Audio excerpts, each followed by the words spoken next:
Let's bring in Jared Bernstein as the Council of Economic Advisors member for President Biden. Great to have you here with us today. We want to get the White House's reaction to these numbers.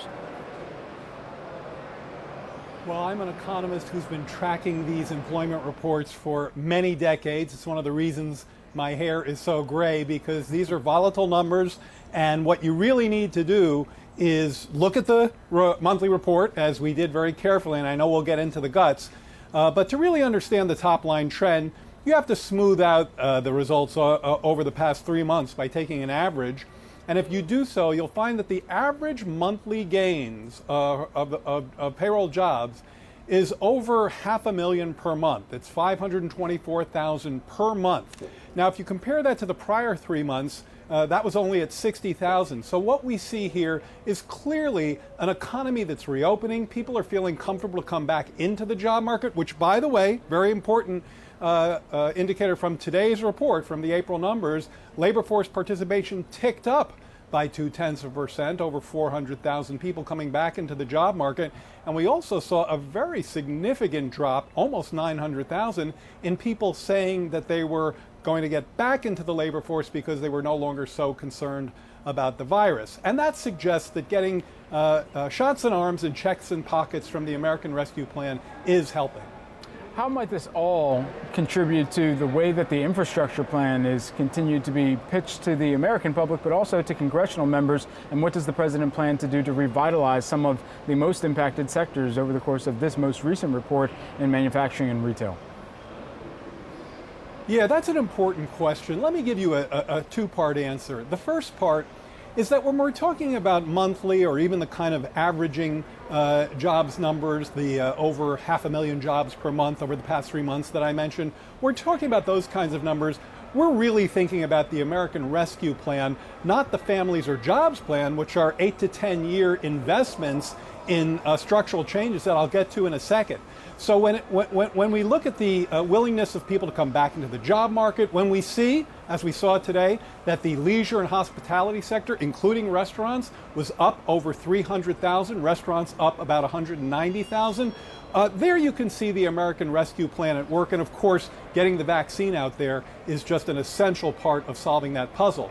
But when it comes to some of the longer-term supply constraints that people are talking about, whether it's product supply, whether it's semiconductors, whether it's labor supply, then we're talking about the longer-term impacts of the Jobs and Family Plan.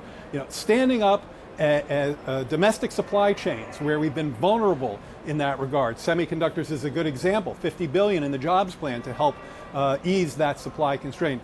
Creating a path for caretakers, disproportionately women and moms who want to get into the job market, the care agenda in the Families and the Jobs Plan, essential in that regard. So we think that those will have long-term positive effects on the economy's supply side and productivity.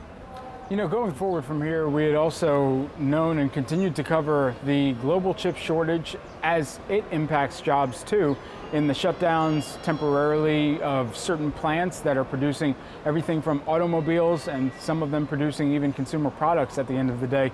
And so of the 100-day review that's been constructed, the summit and the meetings that have taken place, what is the answer that the administration seems to be crafting to this point in time, a solution as we move forward that will also have benefits when it comes to the job and employment situation as well? Again, I think there are two ways to look at that. In the near term, I think we have to recognize that when you take an economy that was incredibly unusually shut down, I mean, I've been tracking these kinds of developments for 30 years now, and I never saw a shutdown like we did with the pandemic, which was, of course, completely necessary and appropriate. But moving from shutdown to reopening is a gradual process wherein there will be some supply bottlenecks. Transitory misalignments, I think those are the words of the Federal Reserve. As stronger demand comes back online, we're going to pull both product and labor supply back into the job market. But that kind of misalignment, it's going to take some time to resolve itself, and we're going to be watching that very carefully.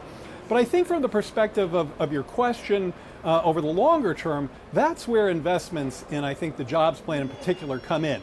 Whether we're talking about the grid, whether we're talking about ports, rail, airports, advanced manufacturing. I mentioned standing up an advanced care sector, whether we're talking about taking all the lead 100% out of the pipes so that hundreds of thousands of kids in schools and child care sectors aren't susceptible to that really awful problem.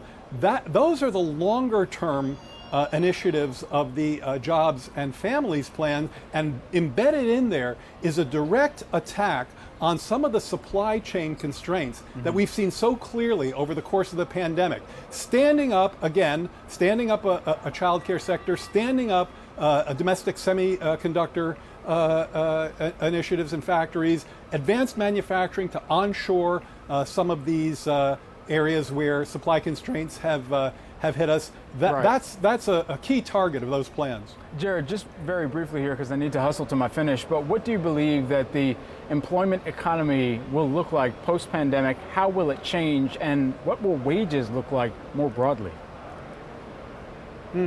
Important question. I mean, I think there's sort of a macro and a micro answer to that question. I think in macro terms, I mean, if you look at pretty much every forecast, it has us getting back to full employment a lot sooner than would otherwise be the case, thanks to some of the initiatives in the American Rescue Plan that are getting out there, putting both checks in pockets and shots in arms. So that means people can re-engage with commerce, and they have the resources to do so. So that's pulling forth the return to full employment. But we can't just worry about the quantity of jobs, we have to worry about the quality.